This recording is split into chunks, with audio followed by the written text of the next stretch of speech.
Assalamualaikum warahmatullahi wabarakatuh. Ketemu lagi dengan saya Rizky di acara podcast berakhlak ASN berakhlak bersama membangun bangsa. Hari ini sudah hadir 4 orang narasumber. Saya sapa dulu nih, Mas Fitra dari Palembang. Halo Mas. Halo Mas Rizky. Mas Indra dari Palembang. Halo. Halo Mas Rizky. Mbak Windy dari Palembang. Halo Mas Rizky. Dan Mas Dani dari Padang. Halo.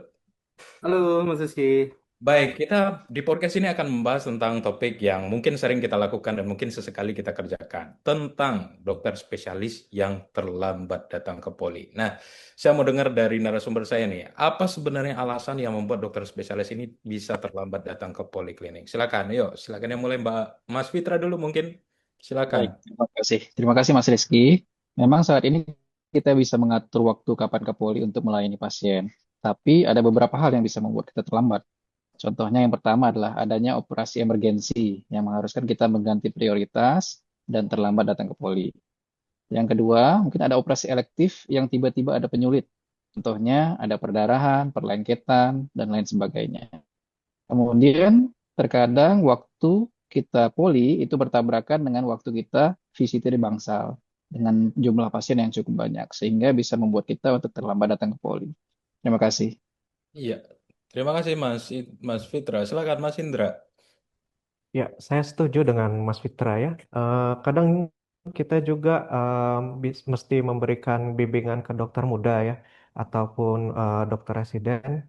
Dan kadang juga kalau misalnya ada rapat itu terkadang bisa tabrakan juga dengan jam poli. Jadi kadang bisa menyebabkan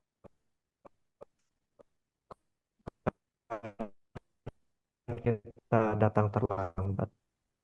Oke, terima kasih Mas Ya, Fitra dan Mas Indra. Nah, kita tahu sebenarnya kita sudah belajar di Latsar ada core value dari ASN yaitu berakhlak. Nah, sebenarnya dengan melakukan tindakan tadi kan ada banyak alasan tadi. Ini sebenarnya mencederai nggak sih dengan ASN berakhlak ini? Nah, saya mau dengar ini dari narasumber saya. Silakan, Mbak Windy mungkin atau Mas Dani, silakan. Ya, terima kasih Dokter Rizky. Ya, memang ini adalah masalah yang sangat menarik sekali untuk kita bahas ya, karena memang masalah terlihat kecil namun dampaknya sangat berpengaruh terhadap masyarakat. Tentunya keterlambatan seorang dokter spesialis ke poli ini melanggar nilai berorientasi pelayanan. Ya, karena keterlambatan tersebut mengabaikan kepentingan pasien. Kemudian kalau kita lihat dari sisi harmonis, kebiasaan ini berpotensi menimbulkan ketegangan baik antara pasien maupun dengan sesama rekan kerja. Nah, dari sisi kolaboratifnya, di mana perilaku ini tidak disiplin dan ini akan menghambat kelancaran kerjasama tim kesehatan. Mungkin ada tambahan dari Pak Windy? Iya, dari saya paling tambahan ya. Kalau untuk dari nilai kompetennya, jadi kita sebagai ASN itu dituntut untuk senantiasa meningkatkan kemampuan dan memberikan pelayanan terbaik. Jadi keterlambatan itu menunjukkan kurangnya manajemen waktu dan profesionalisme yang berpotensi menurunkan mutu layanan kesehatan. Kemudian untuk yang dari akuntabelnya, ASN itu harus dapat dipercaya dan bertanggung jawab atas setiap tindakan dan keputusan. Itu juga bisa tercederai dengan kedatangan yang terlambat. Dari core yang adaptif, itu ASN diharapkan mampu cepat menyesuaikan diri dengan kebutuhan dan tantangan. Sehingga manajemen pelayanan publik yang dinamis itu juga harus kita menyesuaikan. Ketidakmampuan mengatur waktu atau mencari solusi itu dapat menunjukkan rendahnya sikap adaptif. Baik, terima kasih. Luar biasa. Di saya mungkin yang di loyal juga ketepatan waktu ini menurunkan loyalitas dari rumah sakit. Nah, tadi kita sepakat bahwa ini bertentangan dengan core ASN kita, core value ASN kita. Kira-kira apa jalan keluar yang bisa kita berikan untuk kasus yang begini supaya tidak terjadi lagi menurut ASN berakhlak? Silakan, Mas Fitra mungkin. Ya, terima kasih Mas Rizky. Mungkin jalan keluar yang bisa dilakukan adalah menekan berakhlak. Yang pertama adalah berorientasi pelayanan, yaitu contohnya adalah memahami dan memenuhi kebutuhan masyarakat. Jadi kita harus menempatkan kebutuhan pasien itu menjadi nomor satu. Kemudian yang kedua adalah adaptif. Kita bisa cepat menyesuaikan diri menghadapi perubahan. Contohnya kita dapat menyesuaikan jadwal operasi elektif kita setelah jadwal di poli selesai. Dan juga kita bisa berinovasi dan mengembangkan kreativitas. Contohnya kita bisa buat grup WA announcement bagi pasien-pasien yang ingin kontrol berobat. Sehingga setiap H-1 kita bisa share poli kita besok. Terima kasih. Dari Mas Indra mungkin. Ya, jadi dari sisi akuntabel itu kita mesti bertanggung jawab sesuai dengan jadwal poli yang sudah ditentukan, diusahakan untuk on time datang ke poli. Kemudian dari sisi kolaboratif itu mungkin kita bisa koordinasi ya dengan tim poli untuk menginformasikan keterlambatan kita bila tidak bisa dihindarkan. Terima kasih dari Mbak As. Dani, silakan.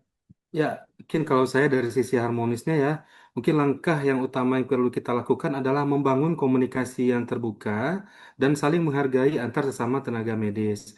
Dan juga dokter ini harus menyadari bahwa keterlambatannya itu bukan hanya merugikan pasien, namun akan juga merugikan berbagai macam pihak. Nggak. Windy, silakan. Ada tambahan? Ya, kalau dari sisi kompeten itu kita harus bisa manajemen waktu. Jadi kita harus bisa mengatur waktu antara yang satu tindakan dengan tindakan yang lain agar tidak saling bertabrakan. Good. Terima Saya rasa kasih. cukup, Mas. Nah, dari sifat loyal sebenarnya juga menyadari bahwa ketepatan waktu itu juga menjaga nama baik dari rumah sakit. Nah, jadi kita sebelum latsar mungkin kita pernah mengerjakan ini, maka setelah ini mungkin kita bermetamorfosis dari spesialis yang mungkin terlambat datang ke poli sebelum latsar menjadi ASN spesialis yang berakhlak seperti yang kita bahas tadi. Sebenarnya masih banyak ini kejadian kasus lain yang sederhana yang kadang tidak sesuai dengan prinsip berakhlak ASN, tapi karena keterbatasan waktu, jadi mungkin hanya kasus ini yang akan kita bahas dan mungkin akan kita bahas di podcast kita berikutnya. Mari bersama kita berjanji dan bertekad memegang nilai core value ASN tadi, yaitu Mas Fitra, Berorientasi pelayanan dan akuntabel. Mas Indra, Mas Indra, Kompeten dan harmonis. Mbak Windy, Kolaboratif. Mas Dani, Adaptif. dan loyal.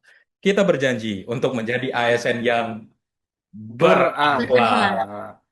Sebelum saya tutup, izin saya pantun dulu. Naik perahu ke tengah lautan, ombak berirama pun hati tenang. ASN berakhlak, junjung pelayanan, integritas tinggi jadi pegangan. Terima kasih, mohon maaf jika ada kesalahan. Sampai ketemu di podcast berikutnya. Terima kasih banyak narasumber saya. Saya tutup. Assalamualaikum warahmatullahi wabarakatuh. Terima Sukses kasih. untuk kita semua. Oke.